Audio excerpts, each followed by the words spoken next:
ఇక్కడ కొన్ని root words ఉన్నాయి, వీటిని మనం వెర్బ్స్ అని కూడా అంటాం. ఓకేనా. సఫిక్స్ అంటే ఒక పదానికి చివర వస్తుంది, వాటిని మనం ఏమంటామంటే సఫిక్స్ అంటాం. ఒక పదానికి చివర 2 లెటర్ వర్డ్ కానీ 3 లెటర్ వర్డ్ కానీ 4 లెటర్ వర్డ్ కానీ మనకు వచ్చి ఉంటే దాన్ని మనం సఫిక్స్ అంటాం. ఓకేనా. ఈ రూట్ వర్డ్స్ కి ఈ ఈఆర్ అనే సఫిక్స్ కలిపితే మనకి న్యూ వర్డ్స్ వస్తాయి. చూడండి, టీచ్ కి ఈఆర్ కలిపితే టీచర్, లిజన్ కి ఈఆర్ కలిపితే లిజనర్, స్పీక్ ఈఆర్ కలిపితే స్పీకర్, డాన్స్ ఈఆర్ కలిపితే డాన్సర్, హంట్ ఈఆర్ కలిపితే హంటర్, సింగ్ ఈఆర్ కలిపితే సింగర్, ఫార్మ్ ఈఆర్ కలిపితే ఫార్మర్, షూట్ ఈఆర్ కలిపితే షూటర్. ఓకేనా. ఒక రూట్ వర్డ్స్ కి సఫిక్స్ అనేటటువంటి పదం యాడ్ చేస్తే మనకి న్యూ వర్డ్స్ వస్తాయి.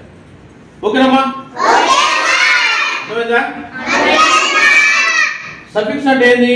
ఒక పదానికి చివర వచ్చే వాటిని మనం సఫిక్స్ అంటాం.